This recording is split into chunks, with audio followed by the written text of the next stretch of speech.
said 6 months earlier. Mr. Mora, who was one of the working group participants, said that soon after the working group was established, it became evident that the group's report, quote, would contain profound mistakes in its legal analysis, in large measure because of its reliance on the flawed OLC memo, close quote. In a meeting with you, Mora asked whether the law allowed the president to go so far as to order torture, and you responded, yes.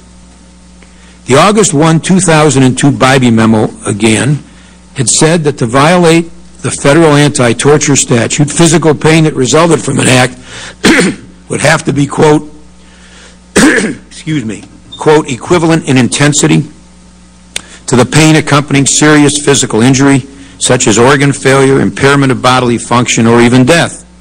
John Yu's March 14, 2003 memo stated that criminal laws, such as the federal anti-torture statute, would not even apply to certain military interrogations, and that interrogators could not be prosecuted by the Justice Department for using interrogation methods that would otherwise violate the law.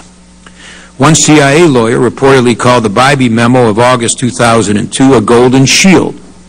Combining it with the U memo of March 03, the Justice Department had attempted to create a shield to make it difficult or impossible to hold anyone accountable for their conduct. Ultimately, the working group report, finalized in April of 03, included a number of aggressive techniques that were legal according to John Yu's analysis. The full story of where the working group got those techniques remains classified. However, the list itself reflects the influence of SEER: removal of clothing, prolonged standing, sleep deprivation, dietary manipulation, hooding, increasing anxiety through the use of a detainee's aversions like dogs, and face and stomach slaps were all recommended. Top military lawyers and Service General Counsel had objected to these techniques as the report was being drafted. Those who had objected, like Navy General Counsel Alberto Mora, were simply excluded from the process and not even told that a final report had been issued. On October 16, 2003, less than 2 weeks after the working group completed its report, the Secretary of Defense authorized the use of 24 specific interrogation techniques for use at Gitmo. While the authorization included such techniques as dietary manipulation, environmental manipulation, and sleep adjustment, it was silent on most of the techniques in the working group report. However, the Secretary's memo said that, quote, if in your view you require additional interrogation techniques for a particular detainee, you should provide me, via the Chairman of the Joint Chiefs of Staff, a written request describing the proposed technique, recommending safeguards, and the rationale for applying it with an identified detainee. Now, how did SEER techniques make their way to Afghanistan and Iraq? Shortly after the Secretary approved Jim Haynes' recommendation on December 2, 2002, the techniques and the fact that the Secretary had authorized them became known to interrogators in Afghanistan. A copy of the Secretary's memo was sent from Gitmo to Afghanistan.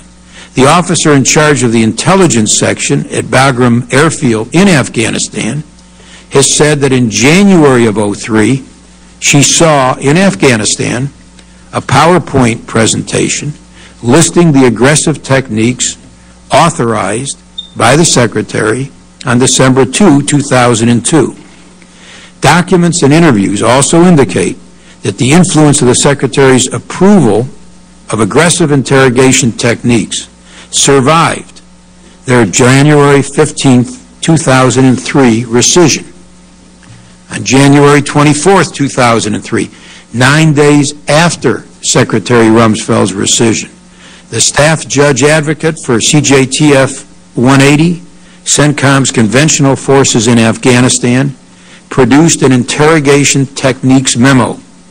While that memo remains classified, the unclassified version of a report by Major General George Fay stated that the CJTF 180 memo, quote, recommended removal of clothing, a technique that had been in the Secretary's December 2 authorization, and discussed exploiting Arab fear of dogs, another technique approved by the Secretary on December 2, 2002.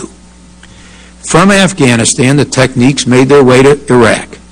According to the Department of Defense Inspector General, at the beginning of the Iraq War, the Special Mission Unit forces in Iraq, quote, used a January 2003 standard operating procedure which had been developed for operations in Afghanistan. According to the DODIG, the Afghanistan standard operating procedure had been, quote, influenced by the counter-resistance memorandum that the Secretary of Defense approved on December 2, 2002, and incorporated techniques designed for detainees who were identified as unlawful combatants. Subsequent battlefield interrogation standard operating procedures included techniques such as yelling, loud music, and light control, environmental manipulation, sleep deprivation, adjustment, stress positions, 20-hour interrogations, and controlled fear, muzzled dogs, close quote. Special Mission Unit techniques eventually made their way into standard operating procedures issued for all U.S. forces in Iraq. The interrogation officer in charge at Abu Ghraib obtained a copy of the Special Mission Unit interrogation policy and submitted it virtually unchanged to her chain of command as proposed policy for the conventional forces in Iraq, led at the time by Lieutenant General Ricardo Sanchez. On September 14, 2003, General Sanchez issued the first combined Joint Task Force 7 interrogation standard operating procedure.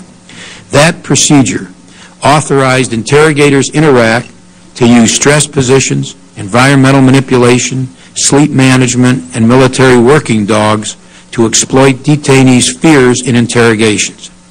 In the report of his investigation into Abu Ghraib, Major General George Fay said that interrogation techniques developed for Gitmo became, quote, confused and were implemented at Abu Ghraib.